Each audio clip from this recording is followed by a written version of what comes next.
Ervaar julle die Heilige Gees vanoggend hier?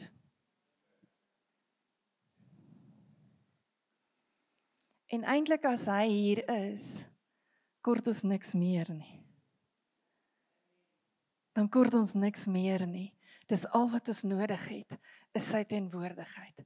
Al wat ons nodig het is om naby aan hom te wees, om in sy teenwoordigheid te wees. Dit is my voorreg om vanoggend die woord te bedien.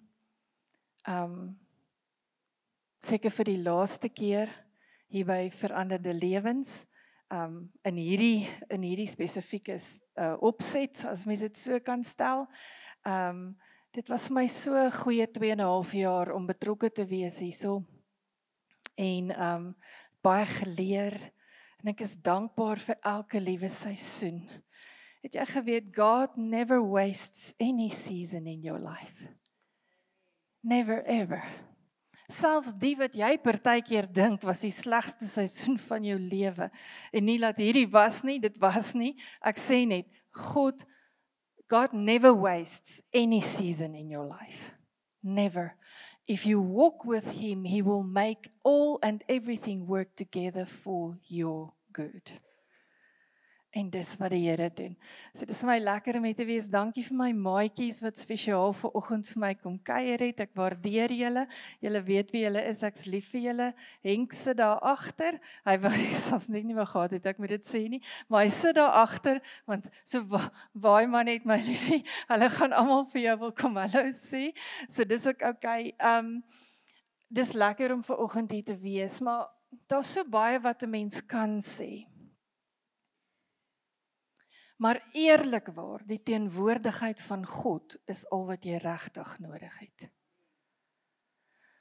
Geen preek op aarde kan doen wat 5 minute in sy teenwoordigheid vir jou kan doen nie.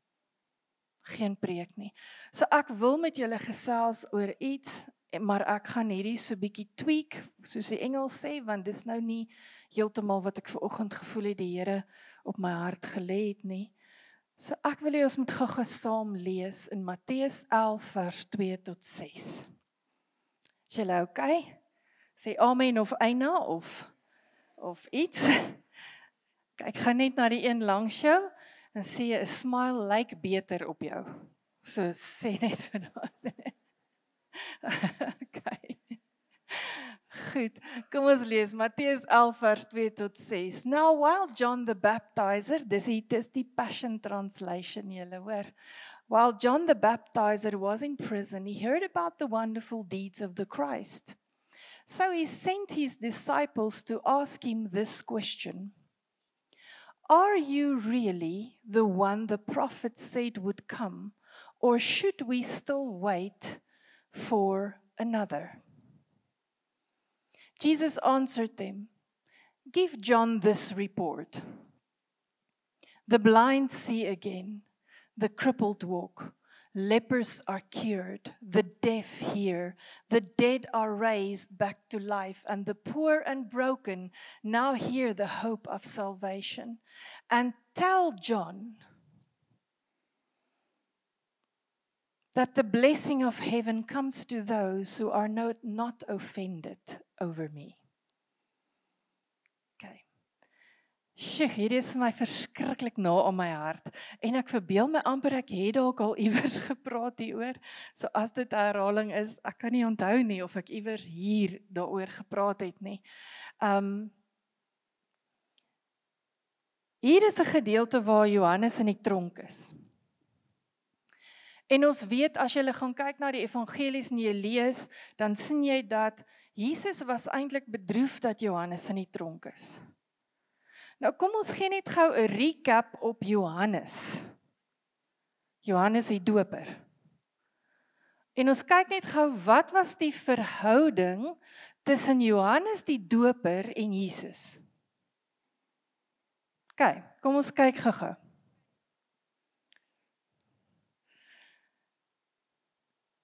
Jesus se familie, hulle was familie.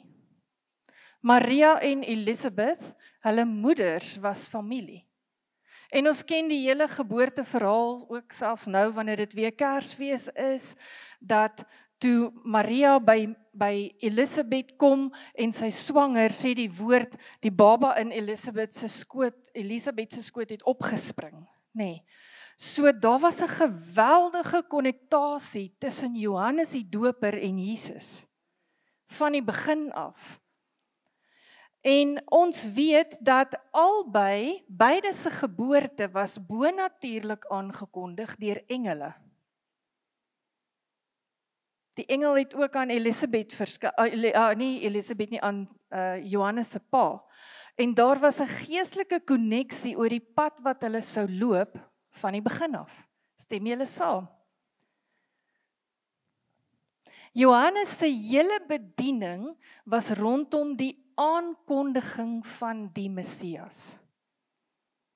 Dit is letterlik wat Johannes se bediening behels het. Was om die Messias aan te kondig, dat hy sou kom. Johannes het Jesus gedoop. Sjoe, dis 'n groot een. Dis 'n groot een. Jesus kom by Johannes terwyl hy besig is om mense te doop en te praat en hy sê, Johannes, jy moet my doop. En wat sê Johannes vir Jesus? Hy sê vir hom, ek is nie eers waardig om die skoene van die voete af te haal nie. Ek is nie eers waardig van enigiets nie. Hoe kan ek u doop? Johannes het van die begin af geweet wat sy doel was. Johannes het van die begin af geweet sy hele bediening. Kom ons praat nou vandag van bediening. As Johannes vandag 'n bediening moes gehad het, sou dit seker heeltemal oor sosiale media gewees het en hy sou elke dag gepost het van die Messias wat kom en die Messias wat kom en hy sal julle leer in die waarheid en want Johannes sou die medium gebruik het wat ons vandag het van die sosiale media. Maar Johannes se hele bediening het behels om die Messias aan te kondig. OK. Hulle het dieselfde boodskap gepreek. Johannes en Jesus het albei gepreek, bekeer julle want die koninkryk van God het naby gekom. Johannes het nooit erkenning gesoek nie. Hy het van die begin af geweet, sy taak was om ondergeskik te wees aan Jesus. Hy het dit geweet. Hy was nooit gepla oor roem en rykdom of eer nie. Jesus het Johannes ondersteun en hom 'n brandende en vurige lig genoem. En Johannes het Jesus die lam van God genoem. Ek is seker omdat hulle, wat is cousins nou in Afrikaans? Neefies, hulle was seker maar neefies, nê? Of was dit nou, ek weet nou nie, wat hulle maas, maar hulle was neefies. Nou, ek is seker as hulle familie was, het hulle mekaar ook sekerlik van kleintyd af eintlik geken. Dalk saam gespeel, saam as kinders groot geword. En ek is seker daar was 'n koneksie tussen hom en Jesus. So ek dink dis duidelik dat daar 'n verhouding tussen hulle was, 'n geesteskonneksie tussen hulle was, 'n missie tussen hulle was deur God gegee.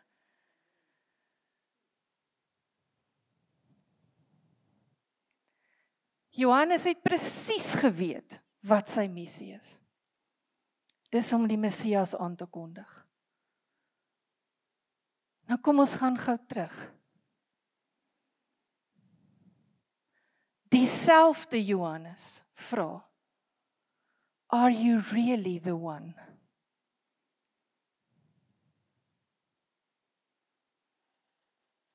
Is dit nie interessant vir julle nie? Dieselfde Johannes wat sy hele lewe, sy hele bediening gebaseer het op om aan te kondig dat die Messias kom, Jesus gesien het, Jesus self gedoop het. die wonderwerke wat hy gedoen het, alreeds gesien het, en hy vra, are you really the one? Is dit nie vir julle 'n baie interessante vraag nie?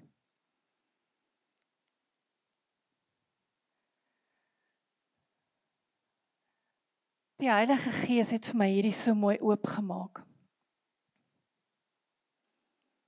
Kom ons kyk gou, waar was Johannes toe hy hierdie vraag gevra het?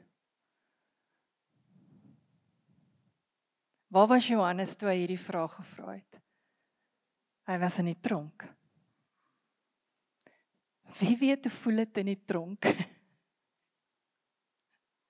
Dis redelik sleg in die tronk. Dis redelik ongemaklik in die tronk. Dis minder lekker in die tronk.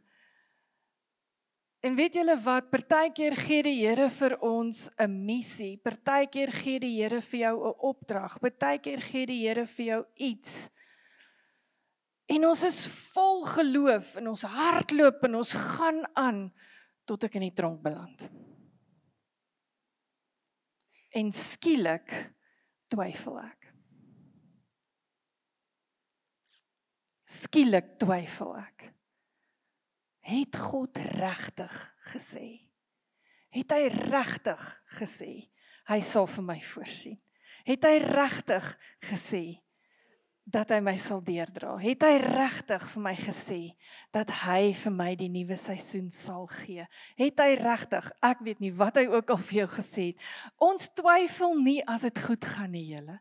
Ons twyfel as ons in die tronk is, ons twyfel as dit donker is, as dit swaar is, as dit moeilik gaan, dan begin ons twyfel, en dit is ook hoekom baie profete sal vir jou sê, weet hulle sê, God se woord, sy woord is 'n lig vir jou pad en 'n lamp vir jou voete. Jy het nie 'n lig nodig as dit lig is nie. Jy het 'n lig nodig as dit donker is. So dit is ook die tyd wat jy al daai profetiese woorde moet gaan uitkrap en weer gaan luister of lees en oor dit gaan, sodat jy jouself kan herinner, wat is dit wat God vir my gesê het? Want hier's Johannes.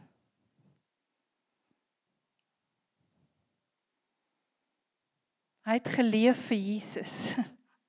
Eintlik, as jy nou so daaraan kan dink. Hy het geleef vir Jesus. En hy sê, is hy regtig? Of moet ons wag vir nog iemand? Nou, een van die evangelies skets hierdie baie mooi. En hy gee meer detail, ek dink amper dis Lukas, maaks nie nou doodseker nie, waar hy sê, toe Johannes se disippels vir Jesus vra, daai vraag, sê daai evangelie dat Jesus het net aangehou om siekes gesond te maak. Hy het nie eers met hulle gepraat nie.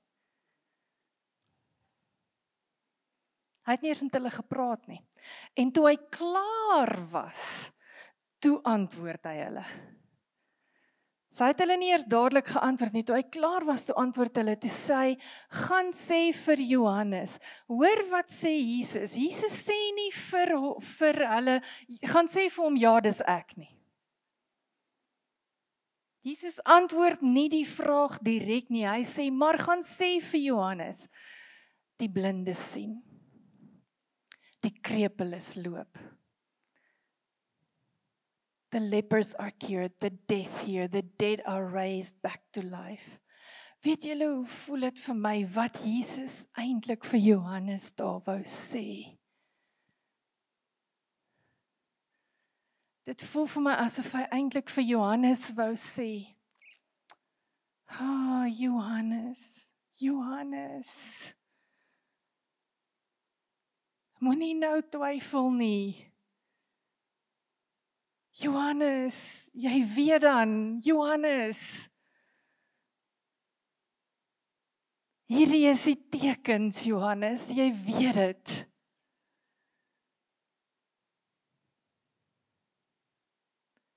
Dis asof hy eintlik vir Johannes wou sê, alles waarvoor jy gewerk het, Johannes, is nou in vervulling.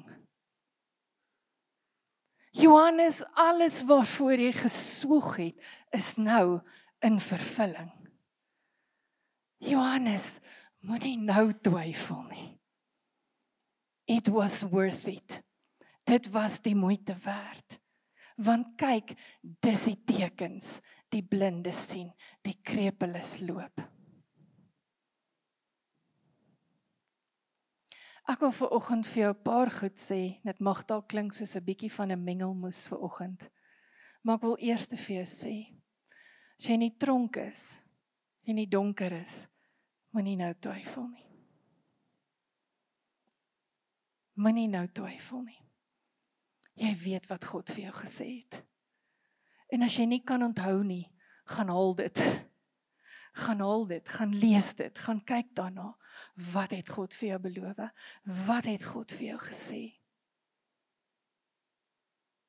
Dit's 'n paar van my Spirit Fitness dames en ek is so trots op hulle en bly hulle het kom kuier vanoggend. So in die begin van Oktober toe deel ek met hulle dat die Here vir my gesê het, toe staan nog 3 maande van 2026 oor.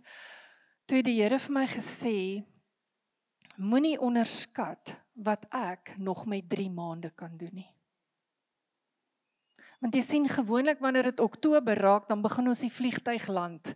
Dan voel almal nou is die jaar klaar. Maar eintlik is daar nog 3 maande oor, maar almal begin al die jaar land hier by Oktober maand. En ek wil vir julle sê die dinge wat die Here gedoen het net in die laaste 2 weke. Dat staan my verstom. Daar's nog 10 dae oor van 2026, hoor.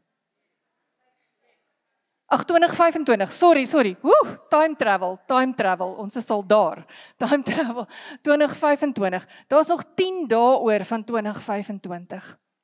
Moenie onderskat wat God kan doen met 10 dae nie. Vir jou nie. En ek weet, ons werk in die nuwe jaar in, ons harte is daar, ons het nou al die vliegtuig geland, ons hou al vakansie, maar ek wil jou bemoedig vandag en vir jou sê, moenie nou twyfel nie. Miskien dink jy, Here, ek weet nie eers hoe om in 2026 in te gaan nie. Ek weet nie. Daar's net soveel los drade, Here. Soveel goeders en wat moet gebeur in die nuwe jaar, dan wil ek vir jou sê, moet nooit onderskat wat God kan doen in 10 dae nie. Moenie onderskat wat hy kan doen nie.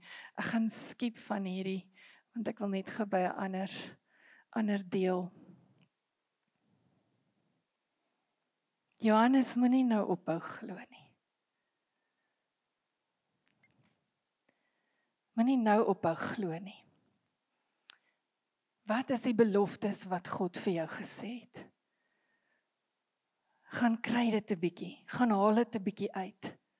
Julle, ons vergeet as dit donker is, ons vergeet as ons in die tronk sit, en alles lyk donker, en ons weet, Johannes het uiteindelik sy lewe gegee, want hy het gesterf in die tronk. En ons weet ook dat dit Jesus so geaffekteer het, dat hy eenkant wou kom om te gaan ween. So lief het Jesus Johannes gehad. So uiteindelik het Johannes in daardie tronk gesterf. Maar Jesus se woorde aan Johannes was, Johannes, it was worth it. Alles waarvoor jy gelewe het, gebeur, Johannes. Daar was soveel meer in daai woorde van Jesus as net 'n ou boodskapie wat hy stuur na saam met sy disippels. Ons het nou gesing, you are worthy of it all. En wanneer jou lewe aan Jesus uitverkoop is, en ons weet nie altyd hoe lyk die begin van die einde nie, I will tell you this, it will be worth it all. Because God makes all things work together for our good.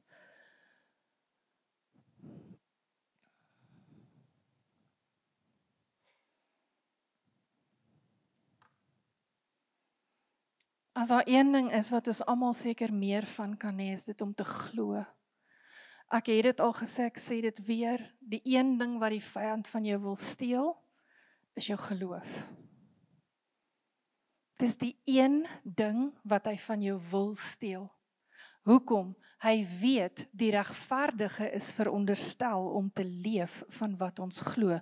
Why? Because the just shall live by faith. So hy weet jy's veronderstel om te leef van wat jy glo. So die een ding wat die vyand van jou wil steel is jou geloof, is dat jy op daai plek kom wat jy sê, ag, ek weet nie meer of ek glo nie. Weet nie meer nie.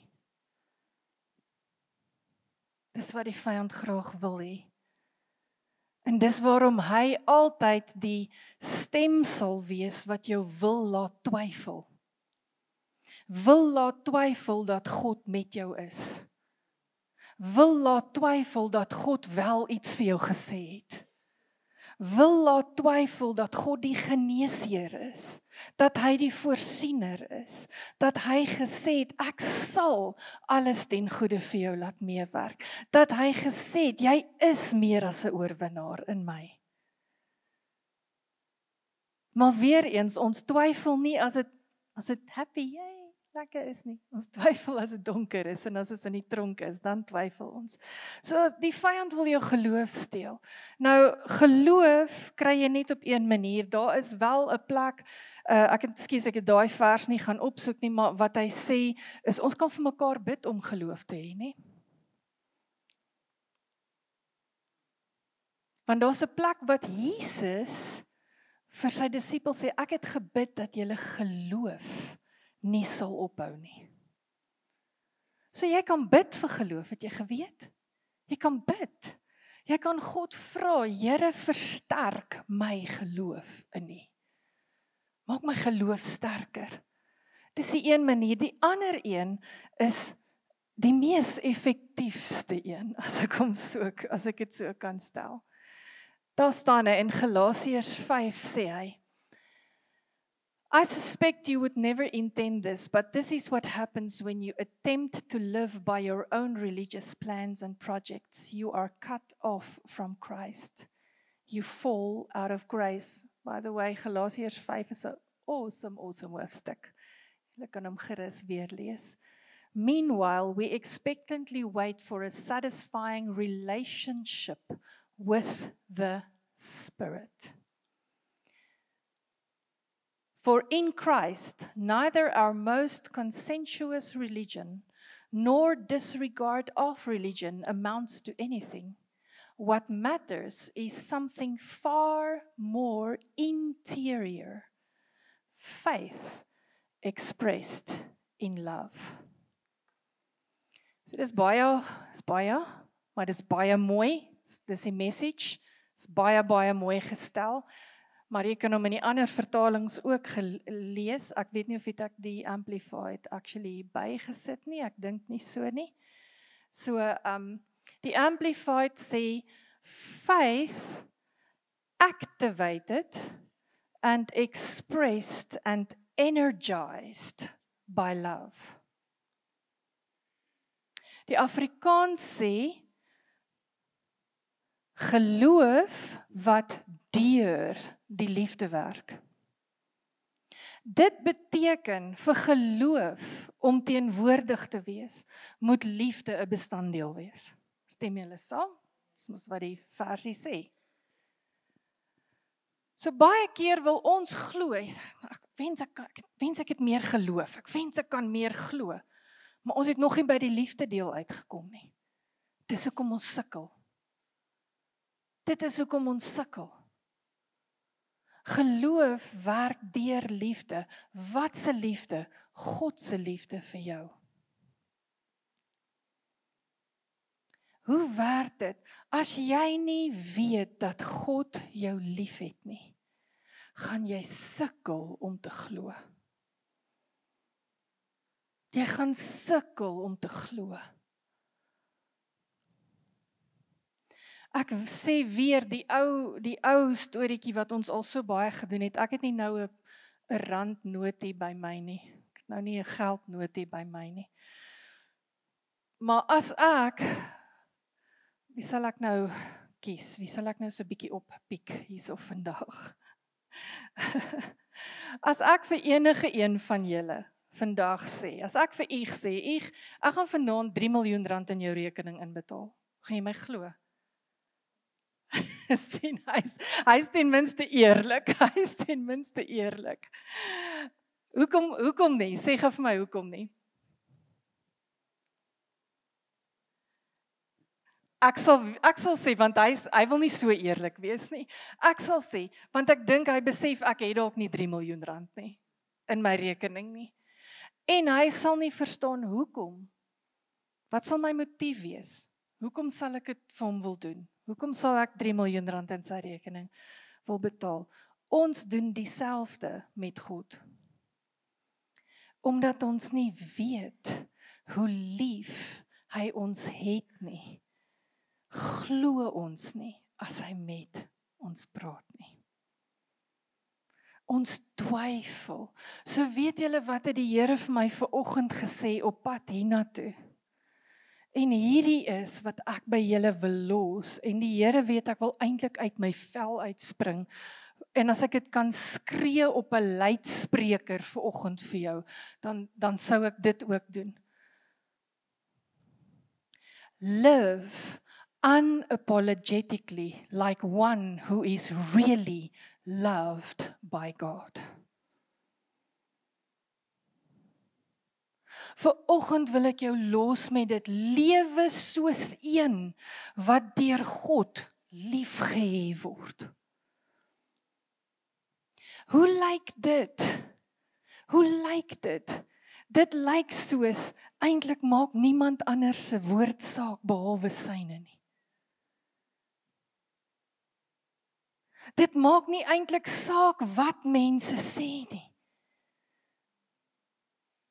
Obviously maak dit saak as mense in verhouding is. Ek hoop julle verstaan. Ek bedoel nou nie soos in nooit nie. Ek bedoel nou nie soos in dit maak nooit.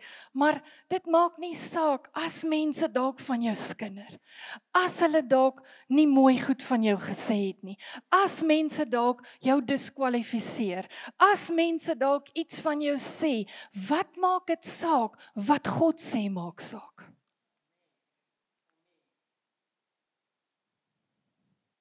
Hoe lyk dit as jy liefgehê word deur God? Here, ek weet nie hoe ek die budget gaan maak in die volgende maand of 2 nie. Maar Here, ek sal nie leef in vrees nie, want U het nog altyd vir my voorsien.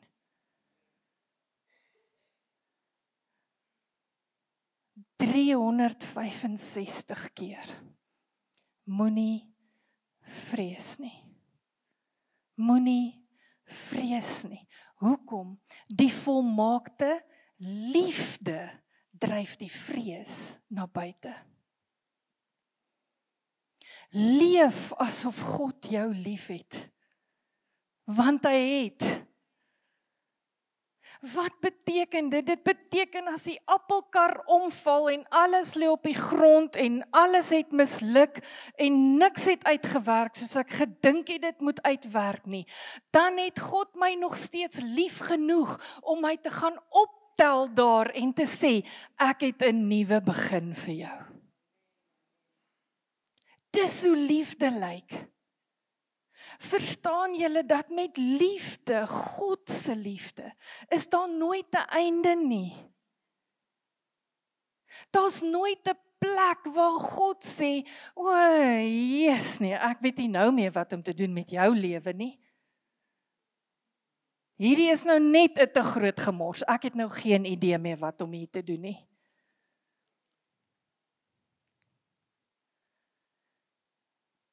As ek dink aan die planne wat 'n aardse pa en ma al vir hulle kinders gemaak het om hulle te help in hulle krisisse.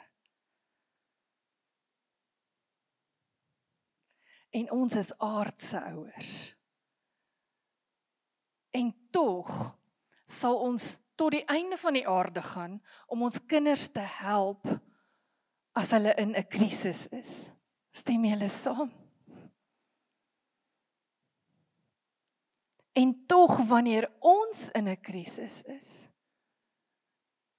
then we only hear the accuser's voice. Die accuser, wat die aanklaer wat vir ons, ja nee, sien jy wou mos, sien, jy moet nou maar die vrugte pluk van al jou twak, en kyk nou, jy gaan nooit tot iets kom nie, jy moet nou maar klaar vrede maak dat jy 'n mislukking is, jy gaan nêrens kom nie, en dikwels sê hy ook vir mense, selfs God sal jou nie help nie. Vanoggend wil ek dit vir jou sê, leef asof God jou liefhet. Want hy het jou lief. Julle verstaan julle intense liefde. Verstaan jy 'n liefde wat jou nie kan los waar jy is nie? Hy het jou te lief. Ek sê weer, hoeveel mammas het ek gesien wat vir hulle kind in die tronk gaan kuier? Dis 'n mamma liefde, dis 'n aardse soort liefde. Hy het droog gemaak, sy het droog gemaak, hulle het verkeerde goeders gedoen, hulle moes nie dit gedoen het nie, maar 'n ma sal aanhou teruggaan, en 'n pa, dikwels, dit hang af, maar sal teruggaan, dankie, en 'n pa, 'n ma en 'n pa sal teruggaan, in die tronk gaan kuier. Hoekom? Dis 'n liefde wat nie kan los nie. Leef asof God jou liefhet.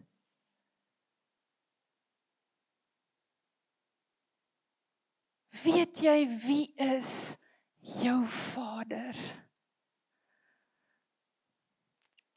Hy is die skepper van die heelal.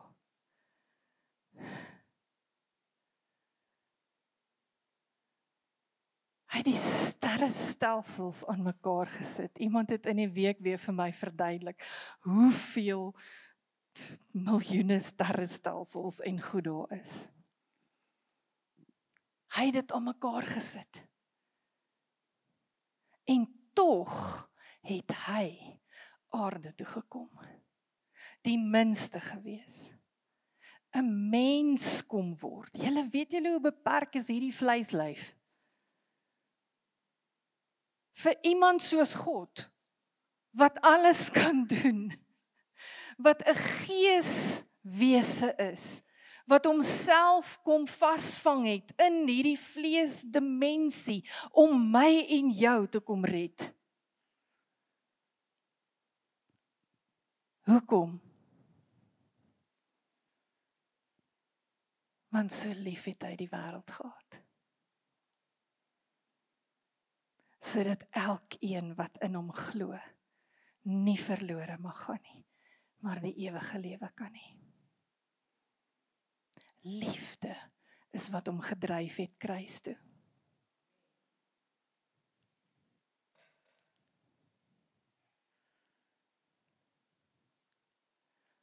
Ek verstaan dat ons in baie beperkings leef in hierdie dimensie van tyd en ruimte.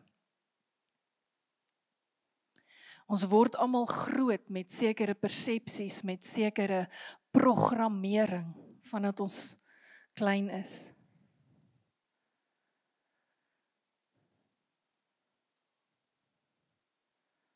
Vergewe my as ek hierdie sê, ek is partykeer verstom, hoe maklik mense opgee op die lewe en op God.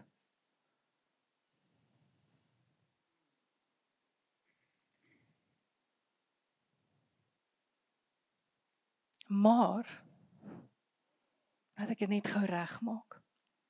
Daai selfde God het sy liefde in my hart uitgestort, dat selfs al is jou pyn, jou klein toentjie wat jy gestamp het, dan sal ek saam met jou sit en huil, want God gee selfs om oor dit.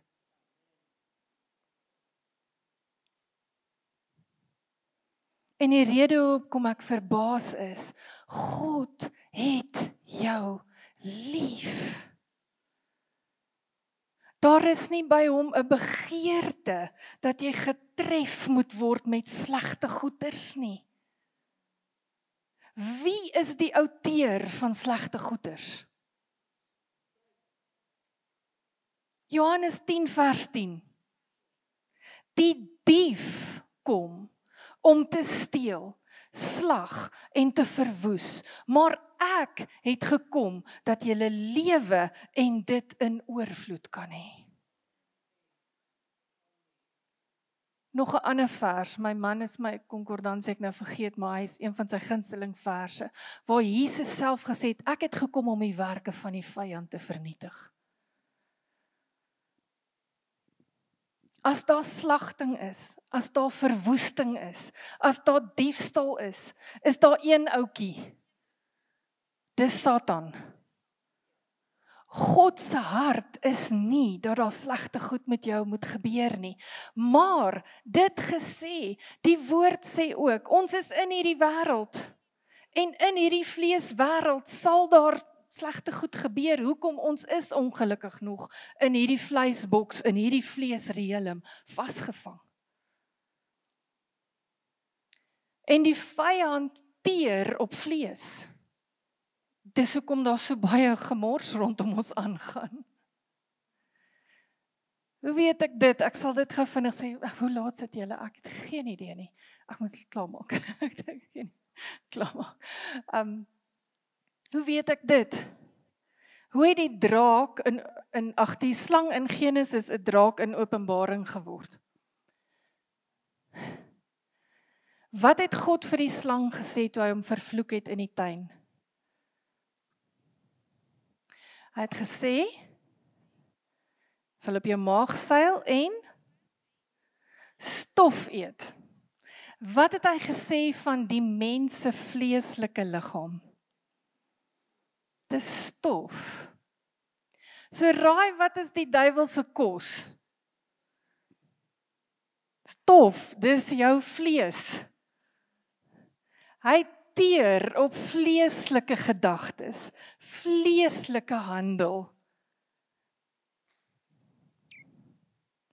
En dis die derde ding wat ek graag by julle sou wou los, en dit is, die woord sê, wandel in die gees, dan sal jy nie die begeerlikhede van die vlees volbring nie. Weet julle hoe baie Christene is daar wat, ja, maar ek verstaan nie, ek doen dit en hoekom werk dit nie vir my uit nie, en ons probeer God dien in vlees. Dis die probleem. Want God is gees, en vlees kan hom nie uitredeneer nie, sê die woord. Net vinnig kyk hier, maar ek dink ek het 'n vers hier. Romans 8. Daar is 'n mooi vers, Galatians 5 verse 16 in die Passion Translation. Let me emphasize this, as you yield to the dynamic life and power of the Holy Spirit, you will abandon the cravings of your self-life. Dis mooi, né? Romans 8, 5, 7-9. Those who are motivated by the flesh only pursue what benefits themselves. But those who live by the impulses of the Holy Spirit are motivated and pursue spiritual realities. In fact, the mindset focused on the flesh fights God's plan and refuses to submit to His direction because it cannot. But when the Spirit of Christ empowers your life, you are not dominated by the flesh, but by the Spirit. And if you are not joined to the Spirit of the Anointed One, you are not of Him. Ek sluit af. Ek wil vanoggend vir jou sê, Johannes, moenie nou opgee nie. Don't quit. Ek wil vanoggend vir jou sê, leef soos iemand wat deur God liefgehê word.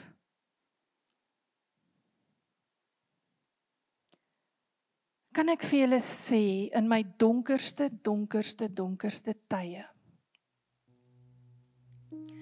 wanneer ek gevoel het, daar's niks meer oor nie, ek's klaar, ek's gedaan, ek quit, of wat ook al my gevoelens was daar altyd een stem en een ding wat ek bly hoor het. Selfs toe ek het glad nie eers verdien het nie. En daai stem het altyd gesê, hey, I love you. Remember, I love you.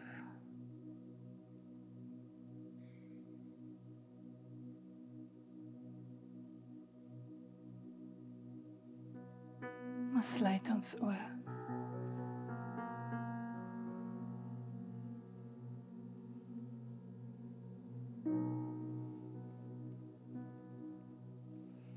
Vanoggend sê jy miskien vir my, maar hoe kan God my lief hê? Dan wil ek jou vra, hoe kan hy my lief hê? We could never qualify.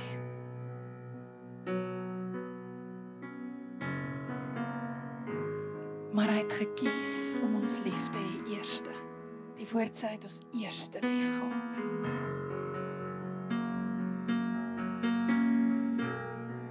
So vanoggend wil ek vir jou sê, ek weet nie waar jy jouself bevind nie, met 10 dae of wat oor van 2025 maar daar's vanoggend 'n stem wat sê, hey, ek het jou lief. Jy is myne. Ek het vir jou betaal. Vat my hand. Vat my hand.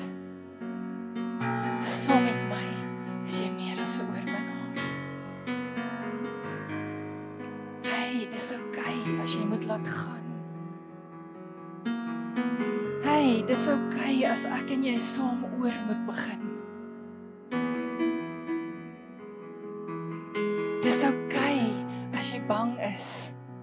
Ek is hier om jou vas te hou.